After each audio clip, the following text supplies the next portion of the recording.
नमस्कार, मैं हूं दीपाली राणा। आप देख रहे हैं बंधन म्यूचुअल फंड प्रेजेंस फायदेमंद फंड्स और आज के इस शो में हम बात करेंगे Nifty total market index fund की। बंधन म्यूचुअल फंड का ये फंड है। क्या बारीकियां हैं इस फंड की समझेंगे। कौन सी कैटेगरी ऑफ इन्वेस्टर्स को ये सूट करता है, इस पर भी करेंगे बातचीत और साथ साथ मार्केट्स पर तो आउटलुक लेंगे ही। हमारे साथ मौजूद है मिस्टर सिद्धेंदु बसु, जो कि हेड प्रोडक्ट्स बंधन एएमसी से हमारे साथ मौजूद है। मिस्टर बसु नमस्कार, स्वागत है आपका सीएनबीसी आवाज पर। और इस पर्टिकुलर फंड पर तो बातचीत करेंगे ही, लेकिन क्योंकि आप मौजूद हैं, मार्केट्स को बखूबी समझते हैं, तो थोड़ी सी अंडरस्टैंडिंग मार्केट्स को लेकर भी जानना चाहेंगे। तो पहले तो सर ये बताइए, कैसा लग रहा है बाजार? मतलब जितने भी हाल फिलहाल में नेगेटिव्स इमर्ज हुए थे, फिर चाहे वो ग्लोबल टेंशन हो, ट्रम्प टैरिफ की चिंता हो, इंडिया पाकिस्तान लाइकली वॉर की डर ही क्यों ना हो, वो तो सब सेटल डाउन होते हुए दिख रहे हैं। ऐसे में अब यहाँ से आगे के लिए मार्केट्स को लेकर क्या आउटलुक है? नमस्कार and thank you for having me. जो कि हम देखे हैं कि अक्टूबर 2024 से मार्केट में काफ़ी मंदी देखी गई थी और उसके चलते सारे ब्रॉडर इंडाइसेस भी काफ़ी करेक्ट हुए हैं। लेकिन अप्रैल का महीना अगर हम देखें, जो कि अभी हाल ही में सबसे बेस्ट परफॉर्मिंग पीरियड रहा है इंडियन मार्केट के लिए, और इनफैक्ट अप्रैल के महीने में इंडियन मार्केट ने 14% का रिटर्न दिया हुआ है, जो कि वर्ल्ड व्हेन बाकी मार्केट के साथ अगर हम कंपेयर करेंगे तो ये सबसे बेहतर आया है। अगर आपको और दो आंकड़े दे इसमें, इमर्जिंग मार्केट जिसके साथ हमको कंपेयर किया जाता है, वो इन पीरियड में 1% की बढ़ोतरी देखी गई है वहां पे। और वर्ल्ड इंडेक्स अगर देखा जाए वहां पे तो 4% नेगेटिव रिटर्न दिया है। उन परिस्थिति में इंडियन मार्केट ने 14% का पॉजिटिव रिटर्न दिया in the month of April.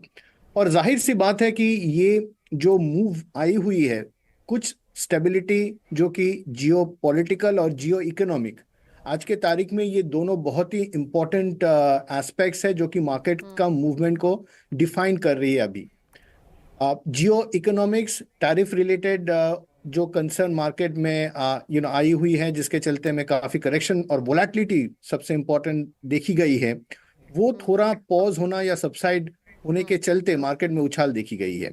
उसके साथ साथ जैसे आपने बताया, जियो पॉलिटिकल टेंशन, लाइकली जो वॉर का सिचुएशन था, वो भी अभी सीज फायर के चलते उसमें स्टेबिलिटी देखी गई है। इन सारे आंकड़े और इंफॉर्मेशन के चलते मार्केट का ये जो अपमूव जो हम देखे हैं, वो काफी अच्छा हुआ है। एंड हम मानते हैं कि जो इंडिया का मैक्रो इकोनॉमिक सिचुएशन है, जो कि हमारा जो करंट अकाउंट डेफिसिट या फिस्कल डेफिसिट और कोर इन्फ्लेशन जो कि अभी काफी कंटेंट सिचुएशन में है, उसके चलते ये सस्टेन्ड स्टेबिलिटी इंडियन मार्केट्स में देखी जा सकती है। उसके साथ साथ अगर हम देखेंगे कि ये डॉलर में वीकनेस नियर टर्म में, उसके साथ साथ इंटरेस्ट रेट में कटौती, इसके चलते हुए डोमेस्टिक जो सेक्टर्स हैं उसमें बेहतर रिटर्न्स देखे गई हैं और जो कि आगे चल सकती है। तो हम मानते हैं कि ये ऑब्वियसली एक बड़ा रिटर्न हम देख चुके हैं अप्रैल में, करीबन 14% का मूव जो सिर्फ मंथ ऑफ अप्रैल में हुआ है। आगे चल के मैंने इस गति में ना हो, but outlook stable and positive रहेगी। ओके अच्छा, ठीक है। तो मिस्टर बसु, यही इनफैक्ट मैं आपसे पूछने वाली भी थी। आपने टुवर्ड्स अपने आंसर के जवाब में ये क्लैरिटी दी कि अगर हम मतलब इस कैलेंडर ईयर की अगर हम बात करें तो 5 महीने तो निकल गए जहाँ पे हमने काफ़ी उथल पुथल देखी।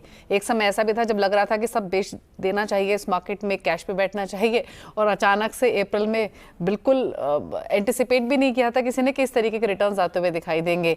अब मान के चले जो ये बाकी 7 महीने हैं इस कैलेंडर ईयर के, थोड़ी शांति रहेगी, इतनी वॉलेटिलिटी नहीं रहेगी, मॉडेस्ट रिटर्न्स ही सही वो बनते हुए दिखाई देंगे। क्या एक्सपेक्ट करें निफ्टी परसेंटेज रिटर्न्स के मामले में अगले 6-8 महीनों में? तो हम मानते हैं कि अगले 2 से 3 क्वार्टर में ये जो उतार चढ़ाव चलती रहेगी, सो वोलेटिलिटी रहेगी मार्केट में, बिकॉज हम अभी एक पॉज स्टेट देखे हैं जियो इकोनॉमिक्स में और जियो पॉलिटिकल में। इससे ये नहीं हम तय कर सकते हैं कि ये अभी दिस इज बिहाइंड अस और ये हमको आगे परेशान नहीं करेंगी। इसके रिस्क अभी भी हैं, जिसके चलते मार्केट वोलेटाइल रह सकते हैं आने वाले 2 से 3 क्वार्टर में। सो इसको हमको अकाउंट करना होगा, और इस वजह से हम मानते हैं कि मॉडेस्ट रिटर्न एक्सपेक्ट करना चाहिए। और ये रिटर्न अभी डायरेक्टेड होगा जब अर्निंग्स, कॉर्पोरेट अर्निंग्स और बेहतर हो।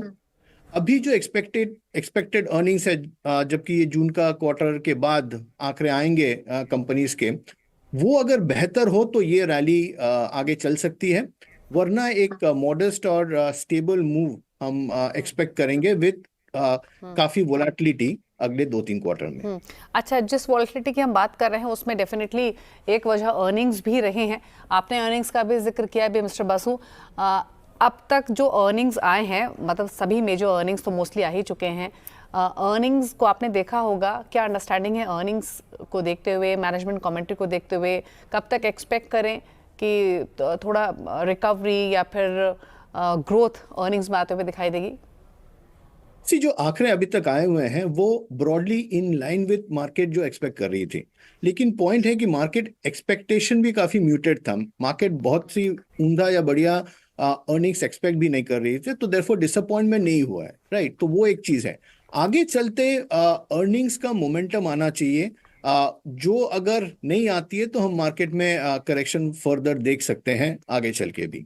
जून का क्वार्टर का नंबर बहुत इंपॉर्टेंट होगा और वो डिसाइड करेगी कि अगले 2-3 क्वार्टर में मार्केट की रुख कैसी होगी। ओके, यानी करंट क्वार्टर के जो अर्निंग्स आगे आएंगे, जो कि जुलाई ऑनवर्ड्स आना शुरू होंगे, वो बहुत इंपॉर्टेंट रहेंगे आगे की लाइकली डायरेक्शन के लिए, जैसे मिस्टर बासु ने पॉइंट आउट किया। अच्छा मिस्टर बासु, वैल्यूएशंस अभी कैसी लग रही है? काफ़ी स्ट्रेस्ड हो गई थी, उसके बाद करेक्शन भी आया, लेकिन वापस से फिर हम 14% चल चुके हैं सिर्फ एक ही महीने में। तो अभी करंट लेवल्स पे वैल्यूएशंस कैसी लग रही हैं? ये जो हम गणित अभी फरवरी मार्च में कर रहे थे, तो हम देख रहे हैं कि ये करीबन मार्केट फेयर वैल्यूएशन में थी, लेकिन अप्रैल के मूव के बाद अभी अगर देखेंगे तो ये रीजनेबल बोल सकते हैं। अगर आंकड़े बताएं तो जैसे निफ्टी का करंट पी 24.8 लगभग है, जो कि 3 साल का अगर हम एवरेज देखा जाए वो करीबन 24 टाइम्स है। ये बहुत ही एक्सपेंसिव नहीं बोल सकते हैं, ये अभी भी रीजनेबल टू फेयर वैल्यूएशन है। ऑन द अदर साइड ऐसा भी नहीं है कि ये बहुत ही अट्रैक्टिव है वैल्यूएशन, अभी वो भी हम नहीं बोल सकते हैं। We continue to be in a fair value के रेंज में, वो अभी की स्थिति है। अच्छा, एक चीज़ और मिस्टर बासु, आपने भी अब तक जो चर्चा हुई उसके दौरान डोमेस्टिक थीम का जिक्र किया, और पिछले खास तौर से अगर मैं पीछे की तरफ मुड़कर देखूं, पिछले 4-5 महीने में जितनी भी बातचीत तमाम फंड मैनेजर्स से हुई है, सबका ये एक कंसेंसस व्यू था कि डोमेस्टिक थीम पर फोकस करें। अगर अब हम डोमेस्टिक थीम की बात करते हैं तो ये अपने आप में काफ़ी बड़ी पॉकेट है। मतलब इस पर्टिकुलर अम्ब्रेला के अंदर बहुत सारे सेक्टर्स, बहुत सारी कंपनीज आती हैं। कहाँ पर कन्विक्शन अभी आपका ज़्यादा है अगर हम इस स्पेसिफिक डोमेस्टिक थीम की बात करें? अगर हम देखेंगे कि रिटर्न अभी तक कहाँ से आई हुई है, ऑयल एंड गैस, बैंक्स, और बैंक के अंदर बोथ प्राइवेट बैंक और स्टेट ओन्ड बैंक के अंदर हमने काफ़ी उछाल देखी हुई है, यूटिलिटीज़ के अंदर उछाल देखी हुई है, कैपिटल गुड्स के अंदर देखी हुई है। तो सारे जो डोमेस्टिक एंकर्ड इंडस्ट्रीज है उसमें हमने रिटर्न अच्छा देखा, और हमारा मानना है कि ये डोमेस्टिक ओरिएंटेड जो सेक्टर्स रहेंगे इन सारे में ये ग्रोथ प्रोवाइड करेंगे, और यहाँ पे आगे चल के रिटर्न आने की प्रोबेबिलिटी काफ़ी हाई है। ओके, अच्छा, वापस वैल्यूएशंस पे एक और चीज़ मैं आपसे जानना चाहती हूँ। कौन सी वो सेक्टर्स है जहाँ पर वैल्यूएशंस अभी भी आपको महंगे लग रहे हैं?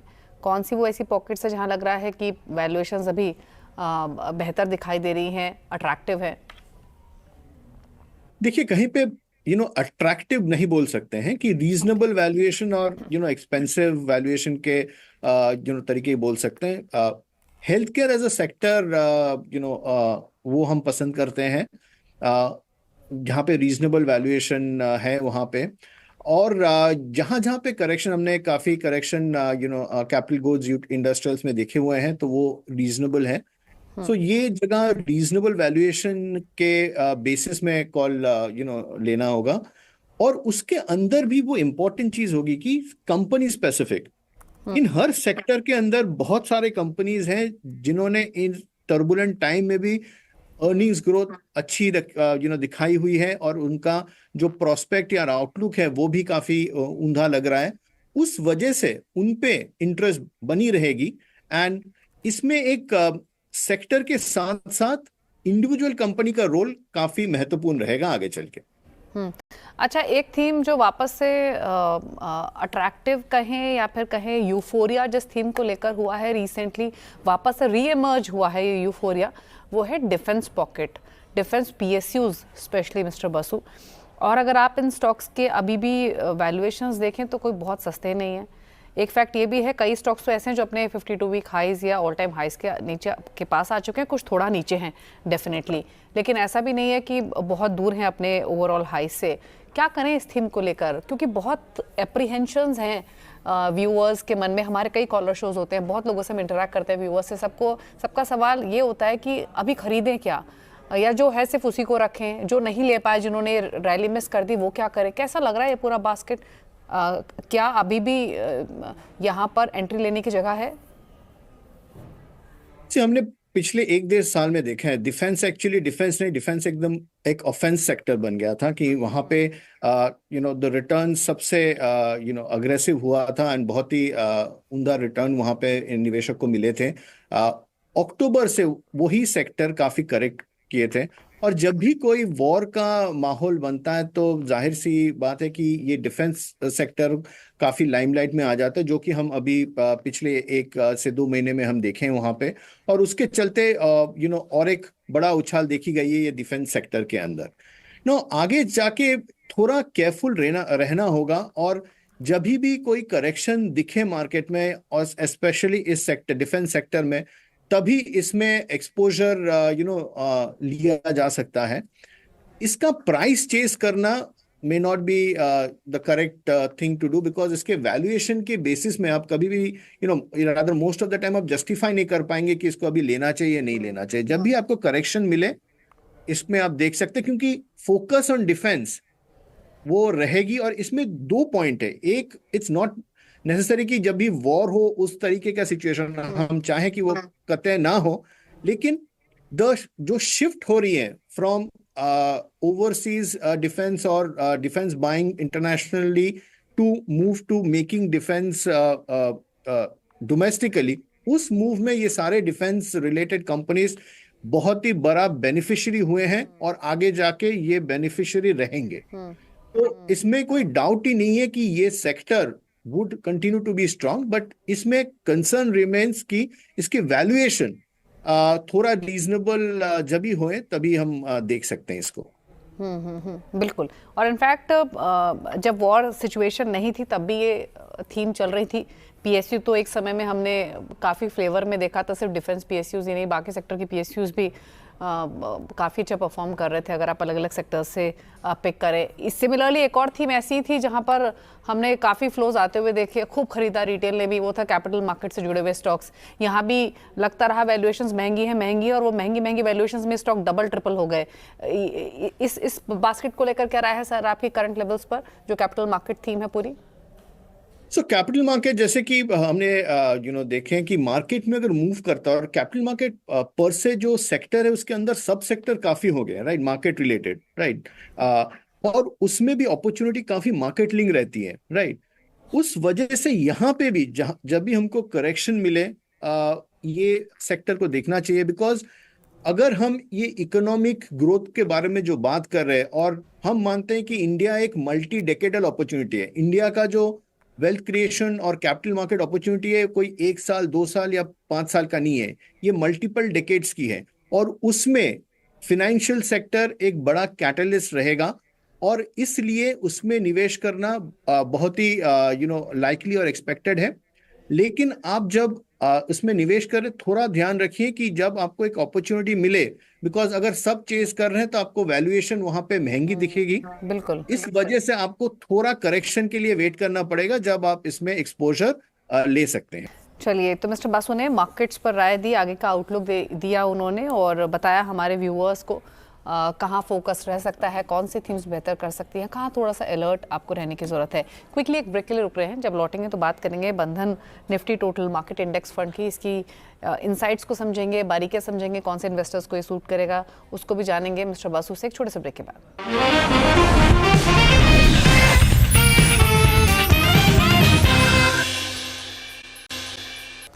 ब्रेक के बाद आपका स्वागत है। आप देख रहे हैं बंधन म्यूचुअल फंड प्रेजेंट फायदेमंद फंड्स। हमारे साथ मिस्टर शीर्षेंदु बसु मौजूद है जो कि हेड प्रोडक्ट्स बंधन एएमसी से हैं।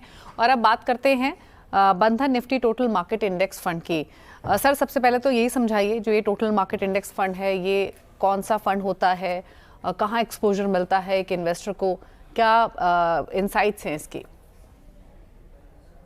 ये Nifty total market index fund एक इंडेक्स फंड है जिसके जरिए पूरा इंडियन कैपिटल मार्केट्स का एक्सपोजर मिलता है। और मैं एक्सप्लेन करता हूं।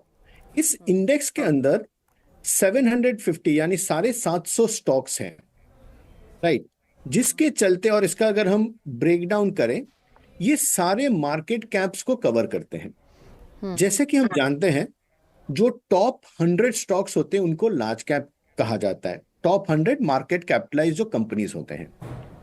उसके बाद के जो 150 यानी 150 स्टॉक्स होते हैं उनको मिड कैप कहा जाता है। उसके बाद के जो 250 यानी 250 स्टॉक होते हैं उनको स्मॉल कैप कहा जाता है, और उसके बाद के जो 250 होते हैं उसको माइक्रो कैप कहा जाता है। इस इंडेक्स फंड के जरिए एक निवेशक large cap, mid cap, small cap और माइक्रो कैप में भी एक साथ निवेश कर सकते हैं। ये जो इंडेक्स है वो भारत के 98% मार्केट कैपिटलाइजेशन को कवर करती है। और जो भी 22 मेजर सेक्टर हैं, नीश सेक्टर्स, ब्रॉड सेक्टर और हाई सेक्टर्स जो भी हैं, वो सारे इस इंडेक्स के अंदर कवर्ड होते हैं। एक कंपैरिजन इसका करते हैं निफ्टी 50 के साथ। निफ्टी 50 जो कि 50 सबसे मार्केट कैपिटलाइज कंपनीज होते हैं, सबसे बड़े कंपनीज होते हैं, वो इंडेक्स करीबन 48% of the Indian market cover करती है। और ये लगभग 12 से 13 सेक्टर्स कवर करते हैं। इसको जब हम टोटल मार्केट के साथ कंपेयर करते हैं, टोटल मार्केट 98% मार्केट कवर करती है, ये 48%। टोटल मार्केट सारे 22 सेक्टर्स में निवेश करती है, यहां पे 12 से 13 सेक्टर्स में निवेश होता है।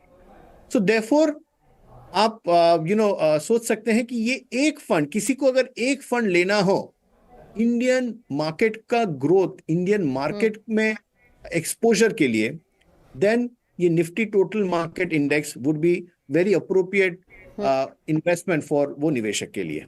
ओके, तो मिस्टर बसु, जैसे आपने बताया कि यहाँ पर large cap, mid cap, small cap, micro cap सभी होल्डिंग्स हैं, और जिस तरीके से करंट मार्केट सिनेरियो में एक्सपोजर इन सभी बास्केट्स में होना चाहिए, उसी तरीके का एलोकेशन इस इंडेक्स फंड के थ्रू मिल रहा है। तो क्या मान के चले कि किसी भी इन्वेस्टर के पोर्टफोलियो में एक कोर पोर्टफोलियो होल्डिंग का भी ये काम करेगा अगर इस फंड को रखें तो? एब्सोल्युटली।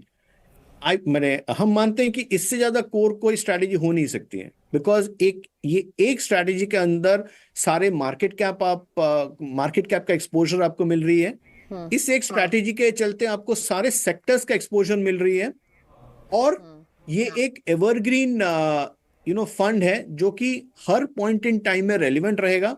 और कोई भी निवेशक अगर long term Indian market growth का बेनिफिशियरी या उससे बेनिफिट लेना चाहती है, तो ये एक फंड वो सब कुछ दे सकती है। अच्छा, एक चीज़ और मैं आपसे जानना चाहती हूँ मिस्टर बसु, जैसे आपने शुरुआत में समझाया और मैं पढ़ भी रही थी आपके इस फंड के बारे में कि ऑलमोस्ट 69-70% जो वेट है वो लार्ज कैप्स की तरफ है। 100 लार्ज कैप कंपनीज का शायद आपने जिक्र किया, 150 मिड कैप्स, 250 स्मॉल कैप्स। तो क्या ये कंपनीज कौन सी होंगी? ये एक सेट फॉर्मेट है या इसमें चेंजेस हो सकते हैं? सेक्टर जो जिन भी सेक्टर्स में एक्सपोजर है इस फंड के थ्रू, क्या वो भी डिसाइडेड बास्केट है या वहां भी बदलाव हो सकते हैं? ये इंडेक्स हर 6 महीने में रीबैलेंस किया जाता है। तो कैसे ये इंडेक्स क्रिएट होता है? जितने भी कंपनीज हैं उनके फ्री फ्लोट मार्केट कैपिटलाइजेशन को लिया जाता है, और उसमें जो टॉप 750 यानी कि 750 जो कंपनीज होंगे बेसिस मार्केट कैप, उसको लिया जाता है। इनफैक्ट जो निफ्टी 500 इंडेक्स है और निफ्टी माइक्रो कैप 250 इंडेक्स है, उसको एक साथ करके ये निफ्टी टोटल मार्केट इंडेक्स बनाया जाती है। इसके चलते ये हर 6 महीने में basis market cap companies change होती है, और कंपनी चेंज के जरिए सेक्टर्स चेंज होती हैं, और कंपनी के मार्केट कैप के चलते उनके वेट्स भी चेंज होते हैं। तो इस तरीके से ये 6 मंथली रिव्यू और रिबैलेंस्ड किया जाता है। ओके। अच्छा सर, कौन से कैटेगरी ऑफ इन्वेस्टर्स को ये सूट करेगा, या कौन से वो इन्वेस्टर्स इस फंड को अपने पोर्टफोलियो में रखे जिनका टाइम होराइजन एटलीस्ट इतना हो, जो अपेटाइट हो रिस्क टेकिंग वो किस तरीके की हो, कौन से इन्वेस्टर्स को सूट करेगा ये? ये स्ट्रैटेजी कोई भी इन्वेस्टर जो इंडियन इक्विटी मार्केट में निवेश करना चाहती हैं वो इसमें एलोकेशन कर सकते हैं या निवेश कर सकते हैं। बिकॉज इसके अंदर अगर हम मार्केट कैप का डिवीजन भी देखें, करीबन 72% लार्ज कैप है, 16% मिड कैप है, 9% स्मॉल कैप और 3% माइक्रो कैप है। राइट। तो जिसके चलते ये काफी वेल बैलेंस्ड एक स्ट्रैटेजी है, और कोई भी जिसको 3, 5, 10, 20 साल के लिए निवेश करना हो वो इस स्ट्रैटेजी में, इस फंड में निवेश कर सकते हैं। ओके, तो होराइजन आप लेकर चले और डेफिनेटली आपको एक कोर पोर्टफोलियो होल्डिंग के तौर पर भी इसे देख सकते हैं, जैसे मिस्टर बसु ने बताया। अच्छा मिस्टर बसु, अब क्योंकि इस फंड के थ्रू व्यूअर्स को मिड कैप स्मॉल कैप्स का भी एक्सपोजर मिल रहा है, हालांकि एक सर्टेन प्रोपोर्शन में, अभी ओवरऑल वैसे मिड कैप्स और स्मॉल कैप्स आपको लग कैसे रहे हैं? जो डर लग रहा था अब से 2 महीने पहले, क्या वो थोड़ा कम हुआ है, थोड़ा कंफर्ट आना शुरू हुआ है, या अभी भी थोड़ा सा अलर्ट रहे पूरी, क्योंकि रिटेल, हमारा retail mid cap small caps की तरफ ज़्यादा अट्रैक्टिव होता है ड्यू टू वेरियस रीजंस। क्या सजेशन व्यूअर्स को? जी, इसमें कोई दौराहे नहीं है कि mid cap and small cap volatile है और रहेंगे भी।